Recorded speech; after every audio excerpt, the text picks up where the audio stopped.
பொதுவா புருஷன் பொண்டாட்டிக்கு ஒரு குழந்தை இல்லனா ரெண்டு குழந்தை அப்படி இல்லனா 5 குழந்தை கூட இவங்க பெத்துக்கலாம்.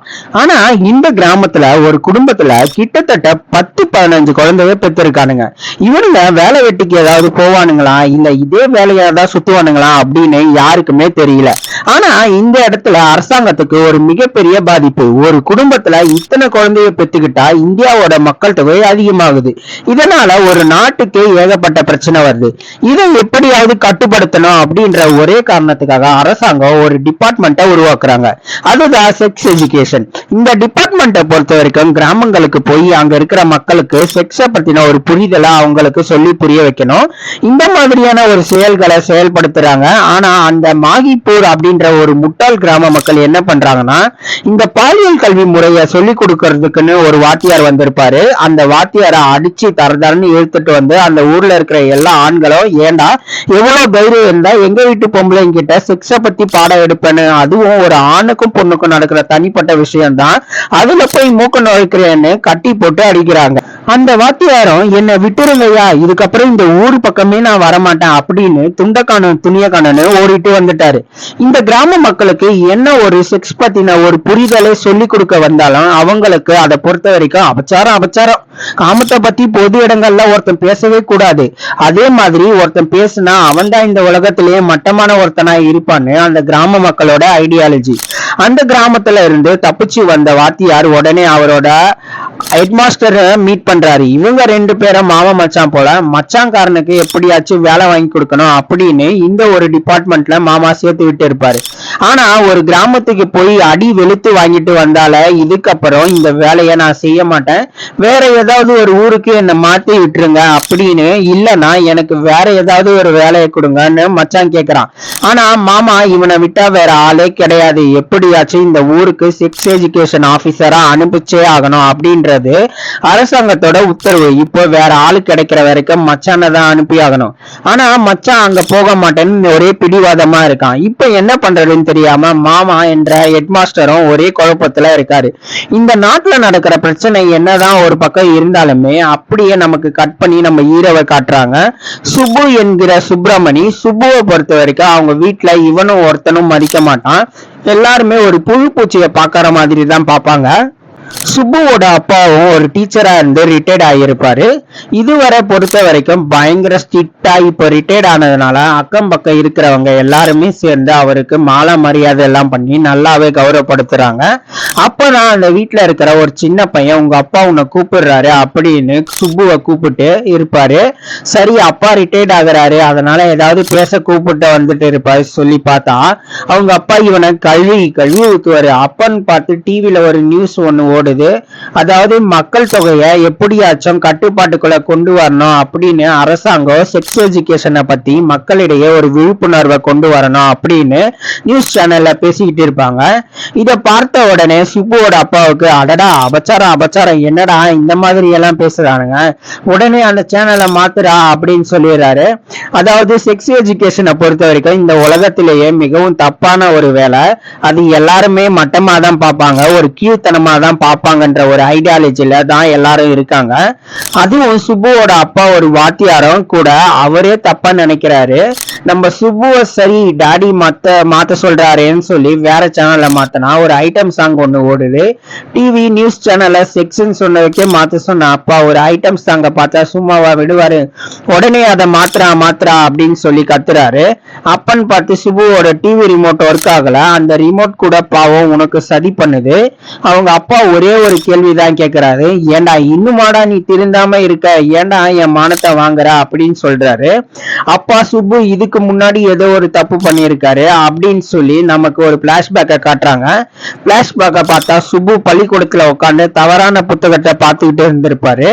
அதே பள்ளிக்கூடத்துல சுப்புவோட அப்பாவும் ஒரு டீச்சரா இருந்திருப்பாரு. தான் பையன் ஏதோ சீரியஸா பாக்குறானே அப்படின்னு சுப்புவோட அவங்க அப்பா வந்து பார்த்தா பையன் பலான விஷயம் பார்த்துட்டு இருக்கான் அப்படின்னு அவருக்கு தெரிய வருது. அடிச்சு இதெல்லாம் ஒரு ஆளா அப்படின்னு ஒரே மட்டமா பாக்குறாரு. அதோட சுப்புவும் அதே டைம்ல பொண்ணுங்களை சைட் அடிக்கிறது, சயின்ஸ் புக் எடுத்தா கருவுறுதல் அப்படின்ற ஒரு டாபிக் இருக்கும். அந்த டாபிக் எடுங்கன்னு சொல்லி டீச்சர் வற்புறுத்தி இப்படி ஏகப்பட்ட லீலைகளை செஞ்சிருக்காங்க. இதெல்லாம் பார்த்த அப்பா பையனுக்கு காமத்தை பிடிச்சிருக்கு போல, உடனே மந்திரிக்கணும் அப்படின்னு கையில ஒரு மணியை கட்டுறாரு. இதுல இருந்து பையனோட சிந்தனை ரொம்ப மோசமா இருக்குன்னு அவங்க அப்பா ஒரு முடிவு பண்ணிடுறாரு. சுப்பு சிறு வயதுல அறியாம பண்ண ஒரு தவறுல இது வரைக்கும் தன் பையனுக்கு அந்த மரியாதையான ஆசைகள் அதிகமா இருக்குன்னு சொல்லி அவங்க அப்பா நம்புறாரு. அதனாலதான் தன் பையன் தவறான வழியில போயிடக்கூடாது அப்படின்னு ரொம்பவே கட்டுப்பாட்டுக்குள்ள வச்சிருக்காரு. அதனாலதான் டிவி சேனல் மாறணும்னு கூட இது வரைக்குமே நீ திருந்தாம இருக்கியா அப்படின்னு சந்தேகத்தோட கேக்குறாரு. இப்படி ஒரு மோசமான நிலைமையில தான் சுப்புவோட லைஃப் மாட்டிக்கிட்டு இருக்கு. ஆனா வீட்டுக்கு ஒரு பையன்றதால சும்மா இருந்தாலே போதும், உடனே அந்த வீட்டுக்கு பெரியவங்க அங்க போயிட்டு வா இங்க போயிட்டு வா அப்படின்னு ஒரே வேலையா வச்சு சாவடிப்பாங்க. ஆனா அந்த டைம்லயும் பசங்க கிடைக்கிற கேப்ல ஏதாவது ஒரு காதலை பண்ண மாட்டோமா அப்படின்னு சொல்லி ஏங்கி தவிப்பாங்க. அந்த மாதிரிதான் வீட்டுல வேலை வச்சா கூட சுப்பு தன்னோட கேர்ள் ஃப்ரெண்டை கூட்டிக்கிட்டு யாருமே இல்லாத ஒரு ஃபீல்டிங் கோர்ட்டுக்கு போறாரு. அதே சமயம் சுப்புவோட அப்பா என் புள்ள வண்டி இங்க வெளியே நிக்குது, அப்போ சம்திங் வென்ட் ராங்னு அந்த ஃபீல்டிங் ஏறி பாக்குறாரு. ஆனா சுப்புவும் தன்னோட கேர்ள் ஃப்ரெண்ட் கூட ரொமான்ஸ் பண்ணிட்டு இருக்காரு. அவங்க கேர்ள் ஃப்ரெண்ட் மட்டும் கிடையாது, சுப்புவோட வருங்கால மனைவி. சுப்பு அந்த பொண்ணை தான் கல்யாணம் பண்ணிக்க போறாரு. இவங்களோட கல்யாணம் எங்க ரெண்டு வீட்டோட சம்மதத்தோட தான் நடக்கும். ஆக்சுவலி பார்த்தா ஏற்பாடு பண்ணி வச்சதே பெரியவங்க தான். அப்பன்னு பார்த்தா அப்பா உள்ள என்ட்ரி ஆக பையன் அந்த பொண்ணோட கண்ணத்தை கிள்ளி அப்பா அதை பார்க்க ஆகா என் பையன் தப்பு பண்ணிட்டான்ப்பா கல்யாணத்துக்கு முன்னாடி சொல்லி ஒண்ணு கத்துறாரு. ஒழுங்கு மரியாதையா இங்க இருந்து கீழே கிளம்பி போடா, இனி உனக்கு ஆசை அடங்கல அப்படின்னு தப்பு தப்பா பேசுறாரு. என்னதான் அவங்க வீட்டுல இவருக்கு கொஞ்சம் கூட மரியாதை இல்லைன்னா கூட அவங்க அப்பா கெஞ்சி கூத்தாடி அவர் இதுக்கு முன்னாடி வேலை செஞ்ச ஸ்கூல்ல பையனுக்கு ஒரு கம்ப்யூட்டர் லேப் அசிஸ்டன்ட் ஒரு டெம்பரரி ஜாப்பை வாங்கி கொடுத்திருப்பாரு. தினமும் இவர் கிளாஸ் எடுக்கிறாரோ இல்லையோ பசங்களை வச்சு நல்லாவே கடலை போடுவாரு. அப்பன்னு பார்த்துதான் இந்த ஸ்கூலுக்கு கல்வித்துறை அதிகாரிகள் வராங்க அப்படின்னு ஒரு நியூஸ் கேள்விப்படுறாரு. உடனே பசங்களை அரேஞ்ச் பண்ணி கண்ணுங்களா ஜனங்களா சிஸ்டம் நான் சொல்லி கொடுத்த மாதிரியே பண்ணுங்கடா அப்படின்னு அந்த வேலைய என்ன ஆகும் அப்படின்னு பசங்களை கெஞ்சி கேட்கிறாரு. அந்த சமயம் பார்த்து 3 பசங்க மட்டும் சார் எனக்கு அந்த லாஸ்ட்ல இருக்கிற சிஸ்டம் வேணும் சார், நீங்க சொல்றபடி நான் கேட்கிறேன் சார் அப்படின்னு லாஸ்ட் சிஸ்டம் வாங்குறாங்க. ஒரு 3 பசங்க சேர்ந்து லாஸ்ட் சிஸ்டமை எதுக்கு வாங்குறாங்க அப்படின்னு நமக்கு நல்லாவே தெரியும். அங்க போய் அவனுங்க அந்த வேலை தான் பாக்குறாங்க. உட்கார்ந்து உடனே ஐட்டம் சாங் தான் கேக்குறானுங்க. இந்த பக்கம் கல்வித்துறை அதிகாரியும் ஒரு கிளாஸ் வந்து பாக்குறாரு. அப்படியே நம்ம சுப்புவோட கிளாஸையும் வந்து பாக்குறாரு. சுப்புவோ எப்படியாச்சும் அதிகாரிங்க கிட்ட நல்ல பேர் வாங்கணும் அப்படின்ற ஒரே காரணத்துக்காக ஒரு சிஸ்டம்ல கனெக்ட் பண்ணி ஒரு ப்ராஜெக்டை காமிச்சான். அந்த பசங்க என்னெல்லாம் ஒர்க் பண்றாங்கன்னு உனக்கு நல்லாவே டீட்டெயிலா தெரியும் சார். அந்த 3 பசங்க உட்கார்ந்து இருக்கிற சிஸ்டம் கனெக்ட் பண்றாரு. இந்த பக்கம் பெரிய எல்இடி ஸ்கிரீன், அந்த பக்கம் பார்த்தா ஐட்டம் சாங் ஓடுது. உடனே கல்வித்துறை அதிகாரிக்கு பயங்கர ஷாக்கு. அப்பன்னு பார்த்து சுப்புக்கு ஒரு போன் கால் வந்துருது. அந்த ப்ராஜெக்டர்ல தப்பான ஒரு வீடியோ ஓடுதுன்னு அவர் கவனிக்கலாம். ஆனா கல்வித்துறை அதிகாரி அடப்பாவி உன் பசங்களுக்கு இதுதான் நீ சொல்லிக் கொடுக்குறியா அப்படின்னு ஒரே டென்ஷன் ஆயிடுறாரு.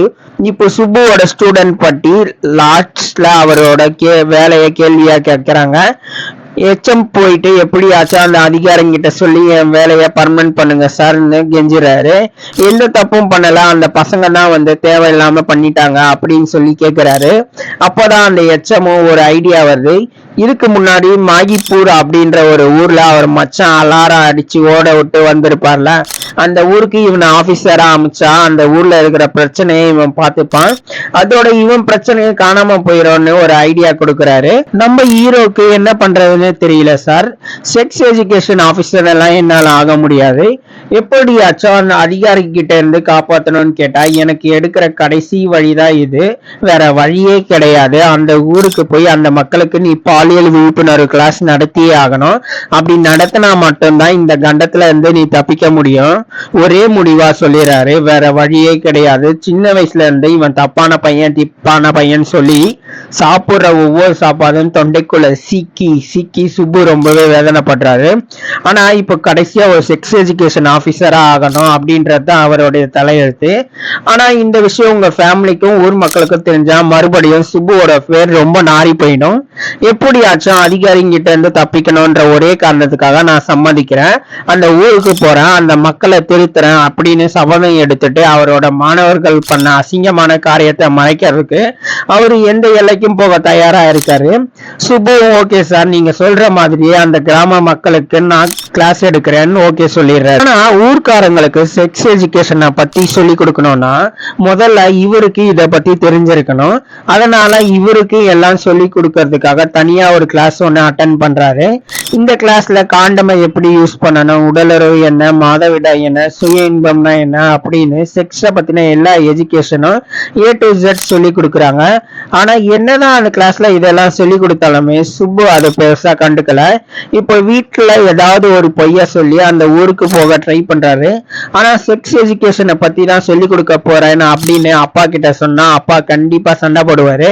அப்பா கிட்ட நேரடியா ஒரு விஷயத்த சொல்லாம ஒரு கிராமத்துக்கு நான் சமூக சேவை பண்ண போறேன், அந்த சேவையை பண்ணி முடிச்சா எனக்கு ஒரு சர்டிபிகேட் தருவாங்க, அது மூலயமா என் வேலை எனக்கு பர்மனன்ட் ஆயிடும் அப்படின்னு போய் சொல்றாரு. அப்பாவும் வேலை விஷயம் சொல்றதுனால சரி பார்த்து பத்திரமா போயிட்டு வான்னு ஓகே சொல்றாரு. சுப்புவோ கிராமத்துக்கு கிளம்பி ரெடி ஆயிட்டாரு. அந்த மாகிப்பூர் கிராமத்துக்கு போறதுக்கு முன்னாடியே அந்த ஊரை பத்தி அவசரமா ஒரு மாதிரி பேசுறாங்க. அங்க இருக்கிறவங்க எல்லாமே முட்டாள் பசங்க, எல்லாருக்கும் மாட்டு மூளை தான், என்ன அப்படி பண்ணும் யாருக்கும் தெரியாது, ஒரே ஒரு அரசல் புரசலா பேசுறாங்க, இருந்தாலும் பரவாயில்ல அங்க என்னதான் நடக்குதுன்னு பார்ப்போம் அப்படின்னு சுப்புவும் கிளம்பிட்டாரு. இப்போ அப்படியே கட் பண்ணி நமக்கு சினிமா ஷூட்டிங் நடக்கிற இடத்த காட்டுறாங்க. அந்த ஷூட்டிங்ல ஒரு பொண்ணு பிரமாதமா நடிக்கிறா. அதோட அந்த பொண்ணுக்கு அடுத்த படத்துல ஹீரோயின் சான்ஸ் வாங்கி தரேன்னு ஒரு டைரக்டர் ரொம்ப நாளா சுத்திக்கிட்டு இருக்காரு. அந்த டைரக்டர் இந்த பொண்ணு கிட்ட அடிக்கடி பணம் எல்லாம் வேற வாங்குறாரு. இந்த பொண்ணு நம்மள எப்படியாச்சும் நடிகை ஆயிடணும் அப்படின்னு கனவோட சுத்திட்டு இருக்காங்க. சுப்புவும் பஸ் ஸ்டாண்டுக்கு வந்து மாகிப்பூர் பஸ் தேடுறாரு. ஆனா அந்த சமயம் பார்த்து அவருக்கு அர்ஜென்ட்டா பிரேக் வந்துருது. பிரேக் போலான்னு பார்த்தா பாத்ரூம் க்ளோஸ்ல இருக்கு. பிரேக்கை அடக்கி வச்சுக்கிட்டு பஸ்ஸுக்குள்ள ஏறாரு. அதே பஸ்ல தான் அந்த சினிமாக்கார பொண்ணும் வந்து ஏறுது. சுப்பு டிக்கெட் எடுத்து கண்டக்டர் கிட்ட சில்றன்னு சொல்றான். சரி ஒன்னும் பிரச்சனை இல்ல, அந்த நிக்குது பாத்தியா அந்த பொண்ணு கிட்ட வாங்கிக்கோ அப்படின்னு அந்த சினிமாக்கார பொண்ணை கை காட்டுறான். நம்ம ஆளு ரொம்ப நேரமா ஒரு விஷயத்தை அடக்கி வச்சதால அவரால் உட்கார கூட முடியல. எப்படா அந்த ஊர் வரும் அப்படின்னு ஊர் வந்த உடனே இறங்கி அந்த சில்லறையை கூட வாங்காம அவசர அவசரமா ஒதுங்க இடத்த பாக்குறாரு. அப்போ வாட்டமா ஒரு செவுறு ஒண்ணு கிடைக்குது. அந்த செவுத்துல உங்களுக்கு இந்த சிடி வேணும்னு இந்த நம்பரை அணுகுங்க அப்படின்னு எழுதி இருக்கு. ஆனா எவனோ ஒருத்தன் கிறுக்கி வச்சுட்டு போயிருக்கான். நமக்கு என்ன அப்படின்னு சுப்புவும் அங்கேயே அடிச்சிடுறாரு. அந்த ஊர்க்காரங்க அதெல்லாம் பார்த்துட்டு எவன்டா அது நம்ம ஊர் செவுத்து மேல ஒண்ணுக்கு அடிக்கிறது, மொத்த பேரும் கிளம்பி வந்துட்டானுங்க. நம்ம ஊர் செவுத்து மேல அடிச்சது கூட பரவாயில்ல, அந்த செவுத்துல ஒரு முக்கியமான நம்பர் ஒண்ணு எழுதி இருக்கு. அந்த நம்பருக்கு போன் பண்ணாதான் இந்த ஊர்க்காரங்களுக்கு சாமி படமே கிடைக்கும். இப்பதான் அந்த நம்பர் மேல சுபுவும் அசிங்க பண்ணிட்டாரு. அந்த ஊர்க்காரங்க கேக்குற கேள்வி ஒன்னே ஒண்ணுதான், அந்த நம்பரை நீ சொல்லிடுப்பா, நான் உன்னை மன்னிச்சு விட்டுறேன் அப்படின்னு கேக்குறாங்க. ஆனா சாதாரண நம்பர் தானே, ஏன் பிரச்சனை பண்ற? ஊர்க்காரங்க யாருடா நீ எங்க ஊருக்கு வந்து எங்களையே மிரட்டுற, நீ யாருன்னு கேட்கும் போதுதான் இந்த ஊருக்கு நான் புதுசா வந்திருக்கேன், செக்ஸ் எஜுகேஷன் ஆபீசர் அப்படின்னு சுப்பு உடனே ஊர்க்காரங்க எல்லாருமே ஷாக் ஆகுறானுங்க. ஓஹோ நீதானா அது, ஒரு நாள் எங்க கிட்ட மாட்டாமையா போயிடுவேன், உன்னை கண்டிப்பா தோலை உரிச்சு தொங்க விடுறேன் அப்படின்னு அவன் கோவத்துல இருக்கான். அப்பதான் சுப்பு ஒரு விஷயத்த யோசிச்சு பாக்குறாரு. இந்த ஊருக்கு வர்றதுக்கு முன்னாடி அந்த ஊர்ல முக்கியமான முட்டாள் பசங்க 3 பேர் இருக்கானுங்க. அவனுக்கு கண்ணில் மட்டும் பற்றவே கூடாதுன்னு சொல்லி அனுப்பிச்சிருப்பாங்க. அந்த 3 முட்டாள் பசங்க தான் இப்போ சுப்பு கிட்ட கேள்வி கேட்டு சாவடிக்கிறானுங்க. சுப்பு நான் தேவையில்லாம பேச விரும்பல, இந்த ஊர்ல காந்தாராவை பார்க்கணும், அவர் எங்க இருக்கான்னு சொல்லுங்க, நான் போயிடுறேன் அப்படின்னு சொல்லும் போதுதான் அந்த 3 முட்டா நீ எதுக்கு கவலைப்படுற, அந்த ஆள் இருக்கிற இடத்த நானே காட்டுறேன் அப்படின்னு அந்த காந்தாரா ஒரு ஊருக்கு ஒதுக்குப்புறமா ஒரு பழைய ட்ரெயின் பெட்டியில உட்காந்துட்டு இருக்காரு. உள்ள போய் பார்த்தா இங்க எஜுகேஷன் காசு எடுக்கப்படும் அப்படின்னு ஒரு போர்டுல இருக்கு. அதுவும் ஆடு மாடி கோழின்னு அங்க கட்டி வச்சிருக்கானுங்க. அந்த ஆளும் கொரட்டை வைத்துட்டே இருக்கான். அந்த காந்தாராவ் இதுக்கு முன்னாடி இந்த ஊர்ல இருக்கிற ஜூனியர் செக்ஸ் எஜுகேஷன் ஆபீசர் போல. ஆனா அந்த ஊர்க்காரங்க வாயை தந்தால பிரச்சனை பண்ணுவாங்க, நமக்கு எடுக்க வம்புன்னு கிளாஸ் எடுக்காம பெஞ்சை தேய்ச்சிக்கிட்டு இருப்பாரு. சுப்பு அந்த இடத்த சுத்தி பார்க்கும் போதுதான் இதுக்கு முன்னாடி அடி வாங்கிட்டு ஓடிட்டு போன டீச்சரோட போட்டோ அங்க இருக்கு. இந்த ஆளு போட்டோயே என்னையா இங்க இருக்குன்னு விசாரிக்கும் போதுதான் இதுக்கு முன்னாடி இவர் தான் இங்க டீச்சரா இருந்தாரு அப்படின்னு சொல்லி அந்த காந்தாரா சொல்றாரு. அப்பதான் அவருக்கு ஒரு விஷயமே புரிய வருது. அந்த எச்சம் நம்மள வேணும்னே மாட்டி விட்டுட்டு இருக்கான். அவன் மச்சாங்காரன் இங்க இருந்து அடிச்சு துரட்டிட்டாங்கன்னு நம்மள பலிக்கடா ஆக்கிட்டான் அப்படின்னு சொல்லி அவர் நினைச்சு பாக்குறாரு. சரியா இந்த ஊர்க்காரங்களுக்கு செக்ஸ் எஜுகேஷனை பத்தி நடத்தினா அவங்களுக்கு என்னையா பிரச்சனைன்னு கேட்கும் போதுதான், சார் இந்த ஊர்க்காரங்க எல்லாமே முட்டாள் பசங்க சார், இந்த ஊர்ல தண்ணி பிரச்சனை அதிகமா இருக்கு, அந்த தண்ணி பிரச்சனையை சரி பண்ணுவான்னு ஒரு வாட்டர் டேங்க் கொண்டு வரணும். அந்த வாட்டர் டேங்க் யார் கொண்டு வராங்களோ அவங்களுக்கு தான் அடுத்து இந்த ஊரோட பஞ்சாயத்து தலைவர். ஆனா அந்த வாட்டர் டேங்க் கொண்டு வரணும்னு அரசாங்கம் என்ன சொல்லியிருக்கோ, நீங்க செக்ஸ் எஜுகேஷன் ஆபீசரை கொண்டு போய் மக்களுக்கு நீங்க விழிப்புணர்வை ஏற்படுத்தினா மட்டும்தான் நாங்க வாட்டர் டேங்க கொண்டு வருவோம் அப்படின்னு சொல்லிருச்சு. இப்போ அந்த ஊர் தலைவரும் எப்படியாச்சும் ஆபீசரை கொண்டு வந்து மக்களுக்கு சொல்லி கொடுக்கலாம் தான் பாக்குறாரு. ஆனா அந்த ஊர் தலைவரும் ஒரு பெரிய தம்பி ஒருத்தன் இருக்கான், அவனுக்கும் அடுத்த தலைவரா ஆகணும்ன்ற ஆசை. ஆனா இப்போ ஊர் தலைவரா இருக்கிற சின்ன அண்ணனும் எப்படியாச்சும் இந்த வாட்டர் டேங்கை கொண்டு வரணும் அப்படின்னு சொல்லி ட்ரை பண்றாரு. ஆனா அந்த பெரிய தம்பியும் எவனாச்சும் பால் எடுக்க வந்தாலே மக்களை தூண்டி விட்டுட்டு அவனை அடிச்சு ஓட விட்டுறானுங்க. இதுதான் சார் அந்த ஊரோட மிகப்பெரிய பிரச்சனையே. இப்ப அடுத்தது நீங்க வந்திருக்கீங்க, உங்களை அடிச்சு ஓட விட வாய்ப்பு இருக்கு, அதனால இந்த மக்கள்கிட்ட கொஞ்சம் ஜாக்கிரதையா இருங்க அப்படின்னு அந்த காந்தாராவும் சொல்றாரு. இதெல்லாம் ஒரு பக்கம் இருக்க, ஊருக்குள்ள கிறிஸ்துவ மத ஜப கூட்டம் நடக்குது. இந்த ஜப கூட்டத்தை வார வாரம் அந்த ஊர்ல இருக்கிற ஃபாதர் யார் நடத்தி வைக்கிறாரு. அதோட அந்த ஊருக்குள்ள ஒரு சர்ச்சும் கட்டணும் அப்படின்னு மக்கள் கிட்ட பணத்தையும் வசூலிக்கிறாரு. அப்போ அந்த ஊர்க்காரங்க கேட்கிற கேள்வி ஒரே ஒரு கேள்விதான், உங்க பொண்ணை சரியா ஜப கூட்டத்துக்கு வர மாட்டாங்க, ஊர் மக்கள் நாங்க ஏன் வரணும் அப்படின்னு கேள்வி கேட்கிறாங்க. அவரோட பொண்ணு வேற யாருமே கிடையாது, அந்த சினிமாக்கார பொண்ணு தான். அந்த சினிமாக்காரன் பொண்ணும் ஜப கூட்டத்துக்கு வராம எப்படியாச்சும் நடிச்சே ஆகணும் அப்படின்னு ஒரு வைராக்கியத்தோட இருக்காங்க. பொண்ணோட அப்பனுக்கு பயங்கரமா கோவம் வந்தது. அடுத்த கட்டத்துக்கு நீ கண்டிப்பா வரணும் அப்படின்னு திட்டிட்டு போயிடுறாரு. இந்த பக்கம் சுப்புவோட நிலைமை ரொம்ப மோசமா இருக்கு. இப்போதான் புதுசா கல்யாணம் பண்ணிக்கிறதுக்கு பொண்ணெல்லாம் பார்த்து வச்சிருக்காரு. அந்த பொண்ணு கிட்ட 4 வார்த்தை பேசணும் கூட அவர் போன்ல டவர் கிடையாது. அந்த ஊர்ல டவரே ஒரே ஒரு இடத்துல தான் கிடைக்கும், அதுவும் உயரமான பகுதியில. அங்க போய் நின்னா மட்டும்தான் டவர் கிடைக்கும். அவரும் டவர் வந்த உடனே தன்னோட காதலி கிட்டையும் அப்பா அம்மா கிட்டையும் ஒரு அட்டண்டன்ஸ போட்டுட்டு இந்த ஊருக்கு வந்தது தெரியாதனமா மாட்டிக்கிட்டோம் அப்படின்னு ஃபீல் பண்றாரு. சரி என்னடா இருந்தாலும் வந்த வேலையை முடிச்சுட்டு போவோம் அப்படின்னு முதல் நாள் கிளாஸுக்கு ரெடி ஆகுறாரு. ஆனாலும் கிளாஸுக்கு மக்கள் அதிகமா வருவாங்கன்னு பார்த்தா ஒருத்தரும் வரல, வெறும் ஆடு மாடுகள் தான் கட்டி போட்டு இருக்காங்க. அப்பதான் காந்தாராவ் கிட்ட கேக்குறாரு, என்னையா இது ஒருத்தன் கூட வரலாம் அப்படின்னு கேட்கும் போதுதான், சார் இங்க எவனுமே வரமாட்டான், நம்ம தான் சார் டைம் பாஸ் பண்ணணும் அப்படின்னு சொல்லும் போதுதான், பக்கத்துல லேப்டாப் இருக்கு, ஏதாவது ஒரு படத்தை பாருங்க, வாழ்க்கையை ஓட்டுங்க சார் பாத்துக்கலாம் அப்படின்னு காந்தாராவ் கொடுத்த ஐடியாவில் சரி சுபுவும் சரி யாருமே வரல, நம்ம படத்தையாச்சு பாப்போம்னு சொல்லி லேப்டாப்ல படம் பார்த்துட்டு தூங்கிட்டு இருக்காரு. படம் ஓட ஓட அந்த ஊர்ல வேலை செய்யற ஒரு 4 பெண்கள் மட்டும் அந்த படத்தை உட்காந்து சுப்புக்கே தெரியாம பாக்குறாங்க. பின்னாடி ஏதோ சத்தம் கேக்குது அப்படின்னு நம்ம ஆளு எந்திரிச்சு பார்த்தா 4 பொண்ணுங்க அங்க உட்காந்துட்டு இருக்காங்க. அப்ப அந்த பொண்ணுங்களும் ஒரு டவுட், சார் அந்த படத்துல என்ன சார் சீன் வருது ஒண்ணுமே புரியல, கொஞ்சம் சொல்றீங்களான்னு கேட்கும் போதுதான் இந்த படத்துல நோ மீன்ஸ் நோன்னு சொல்றாங்க. அதாவது உங்களுக்கு உரிமையே இல்லைன்னா யாருமே உங்களை தொட பார்த்தாலும் உங்களுக்கு அந்த விஷயம் பிடிக்கல, அதே மாதிரி உங்களை தொட்டாலும் அவங்க கிட்ட போய் நோ மீன்ஸ் நோன்னு சொல்லுங்க, அது யாரா இருந்தாலும் சரி நோ மீன்ஸ் நோன்னு சொல்லுங்க, அதுக்கப்புறம் அவன் உங்களை தொடவே மாட்டான். சுப்பு ஒரு ஐடியா கொடுக்குறாரு.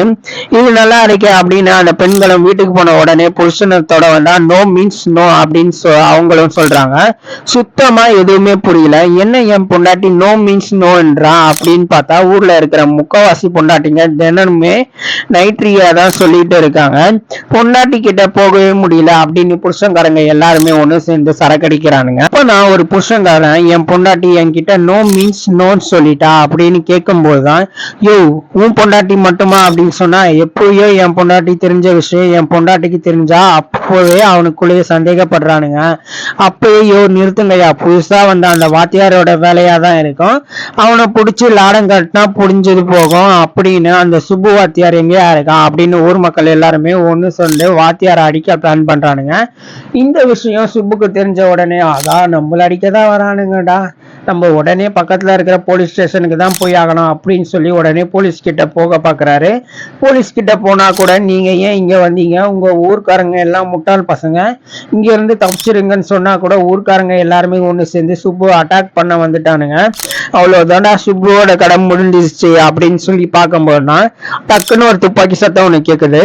யாருடான்னு பார்த்தா சின்ன தலைவரும் என்ன தைரியம் இருந்தா என்கிட்ட கேட்காம சுப்புவை நீங்க அடிக்க போவீங்க, அவன் நம்ம ஊருக்கு வந்த ஒரு வாத்தியார், நம்ம தான் அவனை பாத்துக்கணும், அவர் மேல யாருன்னா கை வச்சிங்க அவ்வளவுதான் அப்படின்னு தலைவர் சப்போர்ட் பண்றாரு. ஏன்னா சுப்பு பால் எடுத்து ஒரு சர்டிபிகேட் கொடுத்தா அந்த ஊருக்கு வாட்டர் டேங்க் வரும், அதனாலதான் தலைவர் ஏதோ ஒண்ணு பண்ணி தொலைங்க அப்படின்னு அனுசரிச்சு போறாரு. இப்போ சின்ன தலைவரோட சப்போர்ட் சுப்புக்கு இருக்கு, இதனால அவரு இதுக்கப்புறம் எந்த ஒரு பிரச்சனையும் இல்லாம அந்த ஊருக்குள்ள இருக்கலாம். ஆனா அந்த பெரிய தம்பி இன்னைக்கு என்கிட்ட இருந்து தப்பிச்சுக்கலாம், ஆனா என்னைக்காவது ஒரு நாள் நீ மாட்டாம விடுவ அப்படின்னு சுப்பு மேல ஒரு டார்கெட் இருக்கு. மறுநாள் கிளாஸ்ல யாருமே உட்காராம ஆடு மாடு மட்டுமே கட்டி இருக்கு.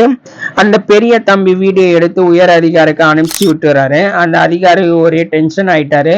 உடனே தலைவருக்கு போன் பண்ணி ஏன் நீங்க கிளாஸ் எடுக்கிறேன்னு பொய்ய சொல்லி என்கிட்ட இருந்து காசியா புடுங்குறீங்க, நாளைக்கு உங்க ஊருக்கு வந்து எப்படி கிளாஸ் எடுக்கிறேன்னு பாக்குறதுக்கு வரேன், எல்லா ஏற்பாடும் கரெக்டா இருக்கணும், நாளைக்கு வந்து ஏதாவது பிரச்சனை ஆயிடுச்சுன்னா அதுக்கப்புறம் ஊருக்கு தண்ணி டேங்கே வராது அப்படின்னு தலைவர்கிட்ட சொல்லிடுறாரு.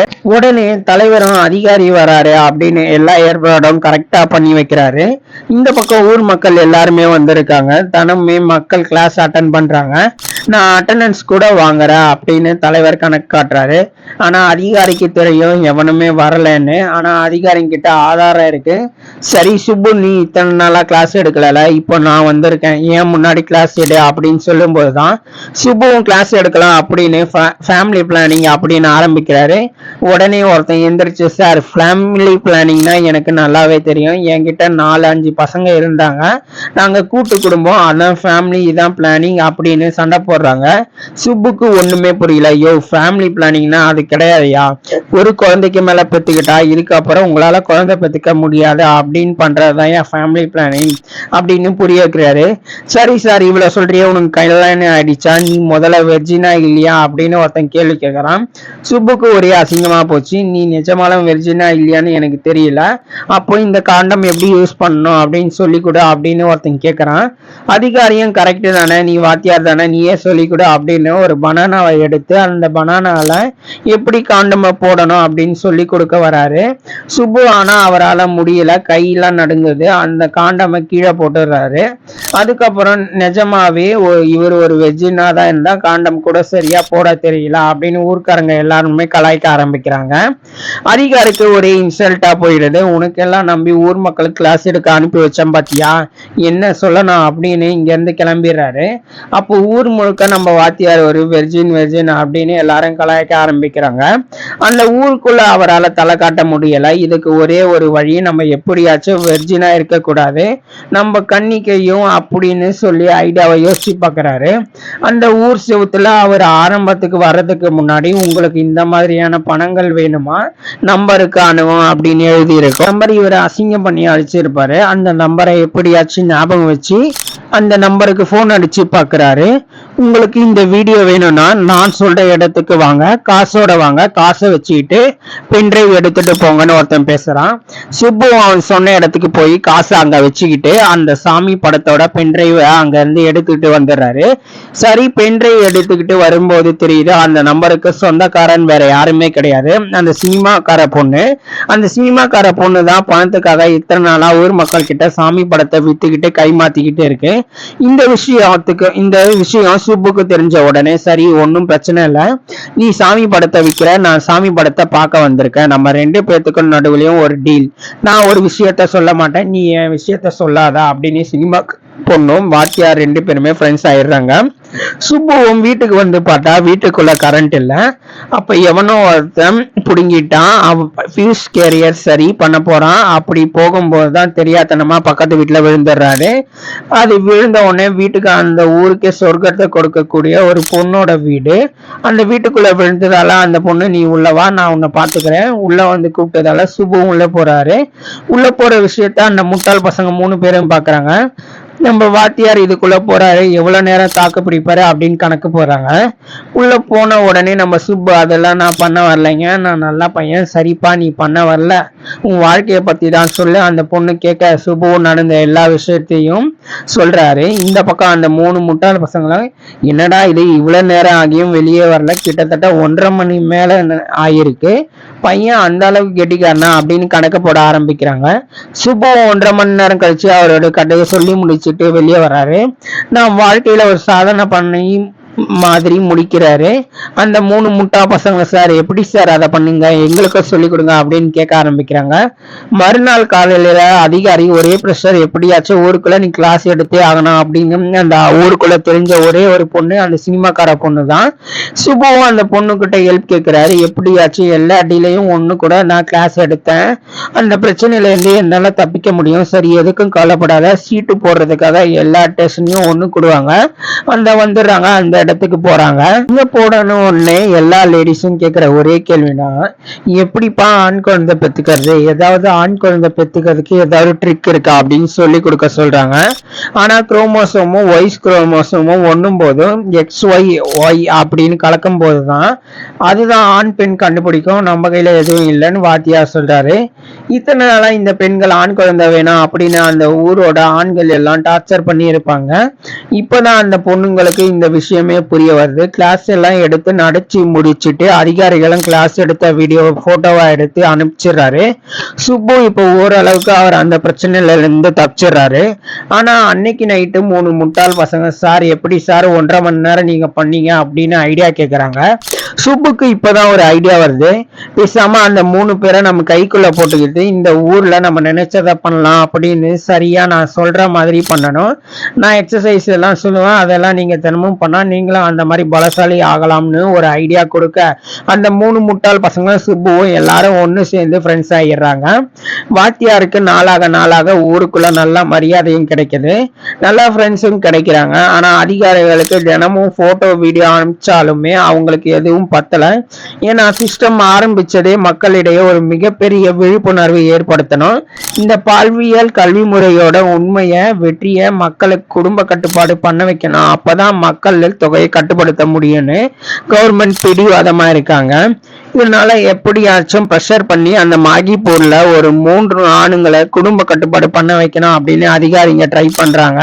ஆனா சுப்புக்கு யாரை போய் பிடிக்கிறது அப்படின்னு சுத்தமா ஐடியாவே இல்லை. அப்பதான் அந்த 3 புட்டாள் பசங்க எப்படி ரொம்ப நேரம் பண்றது அப்படின்னு கேட்டுட்டு இருக்காங்க.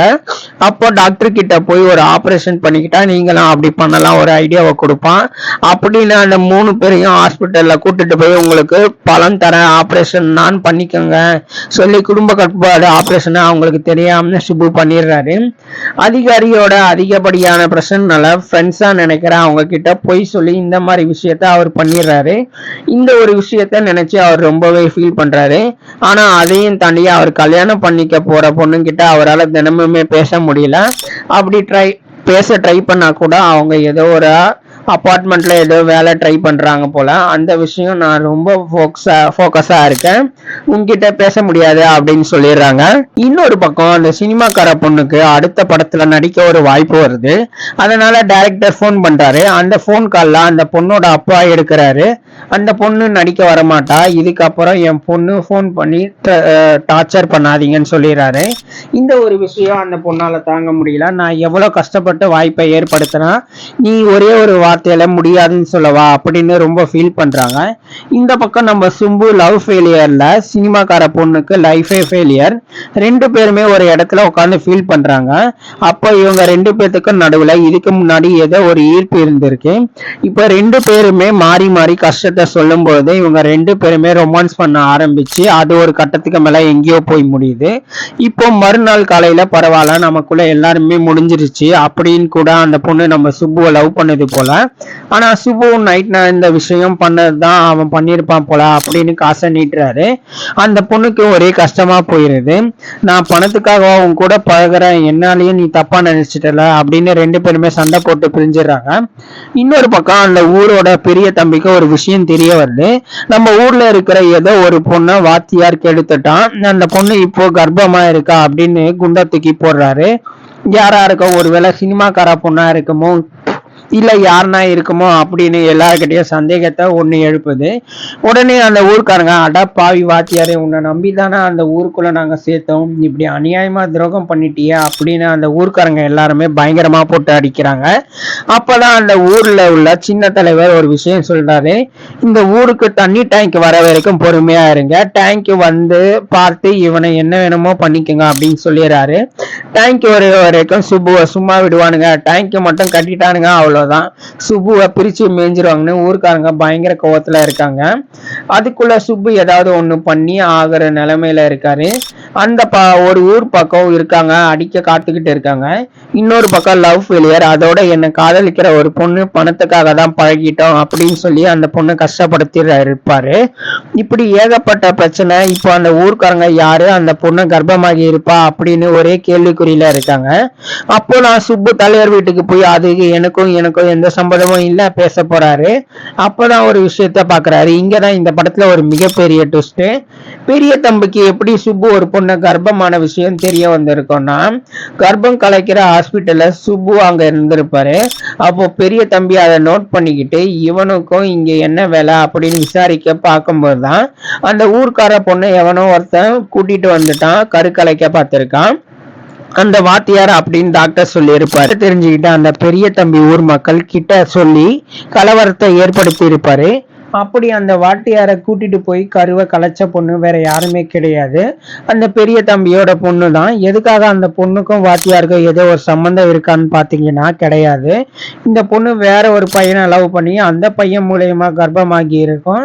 அதனால அந்த கருவை எப்படியாச்சும் கலைக்கணும், ஊர்க்காரங்களுக்கு தெரியாம கலைக்கணும்னு வாத்தியார் கிட்ட உதவி கேட்டு இருக்கும். அதனால வாத்தியாரும் உதவி பண்ணிருப்பாரு. ஆனா இந்த விஷயத்த அந்த பெரிய தம்பி தப்பா எடுத்துக்கிட்டு இவன் தான் அந்த பொண்ணை கெடுத்து கர்ப்பமாக்கிட்டான் அப்படின்னு ஊர் முழுக்க பரப்பி இருப்பாரு. ஆனா தன்னோட பொண்ணுக்கு தான் அந்த நிலைமை இருக்குன்னு சொல்லி அவருக்கு தெரியாது. இந்த விஷயம் அந்த வாத்தியாருக்கு தெரிஞ்ச உடனே என்னடா ட்விஸ்ட் மேல ட்விஸ்ட் வருது, நம்ம இங்க மாட்டிக்கிட்டோம் முழிக்கதான் போறோம், ஒரே வேதனையில இருக்காரு. இன்னொரு பக்கம் அந்த சினிமாக்கார பொண்ணும் அவங்க அப்பா கல்யாணம் ஏற்பாடு பண்றாரு. இந்த பக்கம் சுப்புவும் வேணான்னு சொல்லிட்டு அந்த பொண்ணுக்கு வேற வழியும் கிடையாது. ஆனா இருந்தாலும் சுப்புக்குள்ள மனசுல ஒரு தயக்கம் இருக்கு. தன்னோட கல்யாணம் பண்ணிக்க போற பொண்ணு நீ வேணா அப்படின்னு தூக்கி எரிஞ்சிட்டு போயிட்டா. நமக்கு ஆதரவா இருந்த அந்த சினிமாக்கார பொண்ணு தான், இவளையும் நம்ம கைவிட்ட கூடாதுன்னு மனசுக்குள்ள ஒரு ஏக்கத்தை வச்சிருக்காரு. ஆனா முதல்ல இந்த ஊர்க்காரங்க கிட்ட இருந்து தப்பிக்கணும் அப்படின்னு அந்த ஊர்க்காரங்க கிட்ட இருந்து தப்பிக்க பாக்குறாரு. கடைசியா 3 பேருக்கு குடும்ப கட்டுப்பாடு தெரியாம நடத்தி வச்சதால எம்எல்ஏ வந்து அந்த வாட்டர் டேங்க் ஃபங்க்ஷனை சிறப்பா பண்ணி கொடுக்கறாரு. இப்போ ஊர் மக்களுக்கு தண்ணி வரப்போகுது, அந்த வாத்தியாரை எல்லாரும் போட்டு பொழக்க போறாங்க.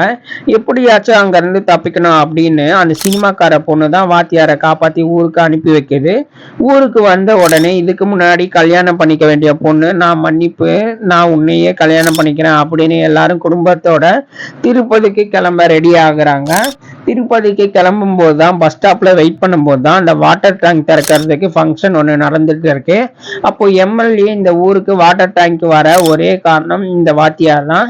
அவரு இந்த ஊர் மக்களிடையே செக்ஸ் பத்தின ஒரு விழிப்புணர்வால் தான் மக்கள் மாறி எங்களால ஜனத்தொகை கட்டுப்பாட்டுக்குள்ள கொண்டு வர முடிஞ்சிருக்கு அப்படின்னு பாராட்டி பேசுறாரு. அந்த விஷயத்த சுப்புவோட அப்பா நோட் பண்றாரு. அடா பாவி, இத்தனை நாளா என்கிட்ட ஏதோ சோசியல் சர்வீஸ் பண்ண போறேன்னு பொய் சொல்லி செக்ஸ் பத்தின பாடம் எடுக்க போயிருக்கேடா, என் தலையில இப்படி மண்ணை அள்ளி போட்டுட்டியா அப்படின்னு அவர் ஒரே சண்டை பிடிக்கிறாரு.